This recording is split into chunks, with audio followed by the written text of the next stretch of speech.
Hello to all chemistry aspirants. Welcome to my YouTube channel Chemistry Classes 28.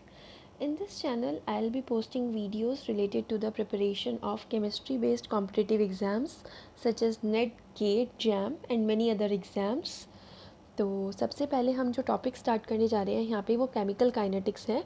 हम इसके सभी previous year questions करेंगे जो कि नेट, गेट, जैम और अदर केमिस्ट्री रिलेटेड एग्जाम्स में पूछे गए हैं। केमिकल काइनेटिक्स में सबसे पहले जो हम टॉपिक कवर करेंगे वो करेंगे रेट ऑफ रिएक्शन और ऑर्डर ऑफ रिएक्शन के questions. So let us start.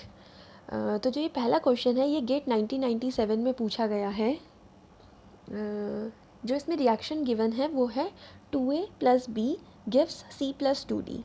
इसमें बोला गया है this is first order in A and first order in B, the rate is given bye. वैसे तो हम ऑर्डर ऑफ रिएक्शन एक्सपेरिमेंटली निकाला जाता है, बट यहाँ पे ऑलरेडी गिवन है कि A जो है वो फर्स्ट ऑर्डर है और B जो है उसका ऑर्डर भी फर्स्ट ऑर्डर है, तो हमें रेट लिखना है। तो रेट जो होता है वो डायरेक्टली प्रोपोर्शनल होता है रिएक्टेंट्स की कंसंट्रेशन के। यहाँ पे रिएक्टेंट की कंसंट्रेशन A है, इन्होंने बोला है कि जो A है वो फर्स्ट ऑर्डर है, जो रिएक्शन है वो फर्स्ट ऑर्डर है A के रिस्पेक्ट में, तो यहाँ पर 1 आएगा। और B के रिस्पेक्ट में भी हमारा फर्स्ट ऑर्डर है तो यहाँ पे भी 1 आएगा। तो जो रेट हो गया हमारा रिएक्शन का, इस प्रोपोर्शनैलिटी कांस्टेंट को हम जो ये हमारा प्रोपोर्शनैलिटी सिंबल है इसको हम एक कांस्टेंट से रिप्लेस कर देते हैं, K से A एंड B। तो ये हमारा रेट ऑफ इक्वेशन आ गया है। जो हमारा रेट है, हमारा जो करेक्ट ऑप्शन हो जाएगा वो हो जाएगा इसके अकॉर्डिंग ऑप्शन डी। अगर ये हमारी एलिमेंट्री रिएक्शन होती तो जो यहाँ पे स्टोइचियोमेट्रिक कोफिशिएंट्स हैं वही हमारा ऑर्डर हो जाता, लेकिन यहाँ पे कुछ एलिमेंट्री रिएक्शन के बारे में जिक्र नहीं हुआ है, ये ऑलरेडी गिवन है, तो इसी के अकॉर्डिंग हमारा हो जाएगा option D. Now coming to second question, ये है गेट 2008 का। For the reaction 2x3 gives 3x2, the rate of formation of x2 is given by. तो सबसे पहले हम इस जो हमें ये इक्वेशन गिवन है इसके लिए हम रेट ऑफ रिएक्शन लिख लेते हैं in terms of reactants and products. तो जो हमारी रेट ऑफ रिएक्शन होगी उसको हम कुछ इस तरीके से लिखेंगे, -1/2 dx3/dt is equals to 1/3 dx2/dt। ये हमारा रेट ऑफ रिएक्शन हमने लिखा है, ये लिखा है हमने रेट ऑफ रिएक्शन। यहाँ पर जो -dx3/dt है, -dx3/dt ये हमें बताता है rate of disappearance of x3 जो कि हमारा रिएक्टेंट है, rate of disappearance of x3 जो कि हमारा रिएक्टेंट है, और dx2/dt हमें बताता है रेट ऑफ अपीयरेंस, या हम फॉर्मेशन बोल सकते हैं, रेट ऑफ अपीयरेंस और फॉर्मेशन ऑफ x2 जो कि हमारा प्रोडक्ट है। हमें इसमें बोला है rate of formation of x2 बताइए। तो इस इक्वेशन को हम रीराइट कर देते हैं, इस 3 को यहाँ ले जा लेते हैं, ये आ जाएगा 3/2 minus dx3/dt is equals to dx2/dt। और यही हमसे क्वेश्चन में पूछा था कि rate of formation of x2 बताइए, तो यही है हमारा rate of formation of x2, ये आ रहा है 3/2 माइनस dx3/dt। तो हमारा ऑप्शन डी हो जाएगा correct answer. Now coming to the third question, ये पूछा है CSIR जून 2015 पार्ट बी, यानी कि ये 2 मार्क्स का क्वेश्चन है। इसमें क्या गिवन है पहले हम वो देखते हैं। फॉर द रिएक्शन, हमें जो रिएक्शन गिवन है वो है 2A + B gives 3Z। If the rate of consumption of A हमारा रिएक्टेंट है, बी हमारा रिएक्टेंट है, रिएक्शन के दौरान जब रिएक्शन प्रोसीड हो रही है तो ए और बी की कंसंट्रेशन कम होती जाएगी और जेड की कंसंट्रेशन बढ़ती जाएगी। इसलिए रेट ऑफ कंजम्पशन ऑफ ए या रेट ऑफ डिसअपियरेंस ऑफ ए हमें गिवन है 2 × 10⁻⁻⁴ मोल डेसीमीटर की पावर -3 सेकेंड इनवर्स। इसको हम इस टाइप से लिख लेते हैं, -dA/dt इज इक्वल्स टू 2 × 10⁻⁻⁴। ये हमें रेट कांस्टेंट की यूनिट गिवन है, मोल डेसीमीटर -3 सेकेंड इनवर्स। हमें पूछा है rate of formation of Z बताइए in the same unit.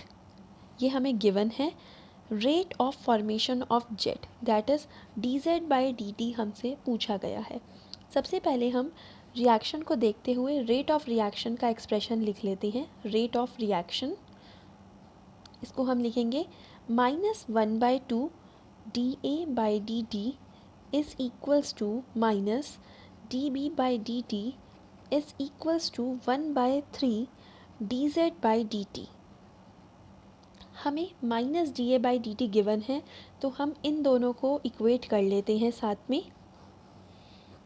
-1/2 dA/dt हमें गिवन है 2 -dA/dt हमें गिवन है, तो ये माइनस तो नहीं आएगा यहाँ पे, ये हो जाएगा हमारा 2 × 10⁻⁻⁴ इज़ इक्वल्स टू 1/3 dZ/dt। यहाँ पे आ जाएगा 3 × 10⁻⁻⁴ इज़ इक्वल्स टू dZ/dt। और हमसे यही पूछा था rate of formation of Z निकालिए सेम यूनिट में, तो हमारा ऑप्शन हो जाएगा option A.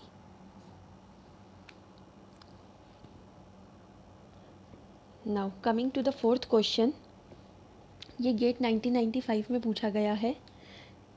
If the rate laws are expressed in the concentration unit this mole decimetre -3 the unit of third order reaction rate constant. तो हम जानते हैं कि जो हमारा सपोज़ कोई रिएक्शन है, उसमें रिएक्टेंट R से हमारा प्रोडक्ट बन रहा है P, तो जो रेट लिखते हैं हम वो कुछ इस टाइप से लिखते हैं R⁴n। n हमें ऑर्डर बताती है। अगर कोई हमारी एलिमेंट्री रिएक्शन है तो उसमें n वही होता है जो यहाँ पे स्टिचियोमेट्रिक कोफिशिएंट जुड़ा होता है। लेकिन अगर एलिमेंट्री रिएक्शन नहीं बोला है तो ऑर्डर हमारा एक्सपेरिमेंटली डिटरमाइंड होता है। हम जानते हैं कि जो रेट होता है वो हमारा क्या होता है, change in concentration of reactant या product upon change in time. यहाँ से ये हमारा कंसंट्रेशन बता रहा है रिएक्टेंट का कंसंट्रेशन बता रहा है, और क्वेश्चन में बोला है कि जो कंसंट्रेशन की यूनिट है वो है मोल डेसीमीटर -3, और टाइम की यूनिट हमें सेकेंड इन्वर्स ही लेके चलनी है क्योंकि सारे ऑप्शन में सेकेंड इन्वर्स ही गिवन है। तो यहाँ पे हम इसको ऐसा लिख सकते हैं, हम इसको इस टाइप से लिख सकते हैं, concentration second inverse is equals to k concentration की पावर n। इसको हम रीराइट लिख कर लेते हैं, कंसंट्रेशन की पावर 1 - n हो जाएगा ये second inverse is equals to k. तो ये एक डायरेक्ट ये एक जनरल एक्सप्रेशन है। इससे हम किसी भी ऑर्डर ऑफ, अगर हमें ऑर्डर पता है तो उसका हम रेट कांस्टेंट की यूनिट आराम से निकाल सकते हैं। फॉर एग्जांपल यहाँ पे हमें थर्ड ऑर्डर बोला है, थर्ड ऑर्डर मींस n का वैल्यू हमारा 3 होगा। हम यहाँ, और कंसंट्रेशन की जो यूनिट यूज़ की गई है वो है मोल डेसीमीटर -3, तो हम यहाँ पे रख लेते हैं मोल डेसीमीटर -3, 1 - 3, n का वैल्यू 3 गिवन है, सेकेंड इन्वर्स। ये हमारा रेट कांस्टेंट का थर्ड ऑर्डर का यूनिट आ जाएगा। यहाँ से हो जाएगा हमारा mole decimetre -3, 1 - 3 is -2 second inverse. ये आ जाएगा हमारा मोल -2 डेसीमीटर +6 सेकेंड इन्वर्स। ऐसा हमारा कौन सा ऑप्शन गिवन है, सी ऑप्शन। सी ऑप्शन हमें गिवन है।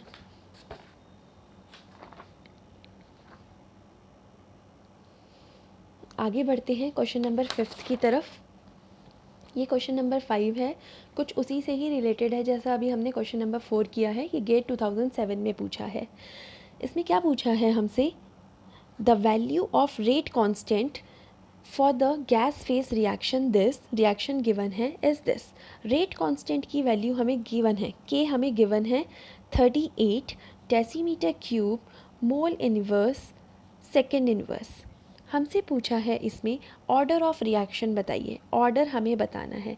अभी हमने एक जनरल एक्सप्रेशन देखा था कि के का वैल्यू जो होता है, रेट कांस्टेंट की जो यूनिट होती है, उसका जनरल एक्सप्रेशन था कंसंट्रेशन की power 1 minus n second inverse.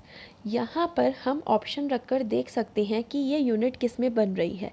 Concentration है हमारा mole decimetre -3, 1 minus n second inverse. हम एन का वैल्यू सब्सटीट्यूट करके देख सकते हैं कि ये यूनिट किस में बन रही है। तो अगर हम एन का वैल्यू 2 रखते हैं तो हमारा mole decimetre -3, 1 minus 2 second inverse, यानी कि ये बन जाएगा मोल इनवर्स डेसीमीटर का क्यूब बनेगा, क्योंकि यहाँ पे -1 बनेगा, सेकेंड इनवर्स। तो mole inverse decimetre cube second inverse. N का वैल्यू हमने 2 रखा है, यानी कि हमारा ऑर्डर ऑफ रिएक्शन हो जाएगा यहाँ पर 2। होप आपको ये 5 क्वेश्चन समझ आए होंगे। इसी से रिलेटेड और क्वेश्चंस भी रेट ऑफ रिएक्शन और ऑर्डर ऑफ रिएक्शन से रिलेटेड हम नेक्स्ट वीडियो में कवर करेंगे। Thanks for watching.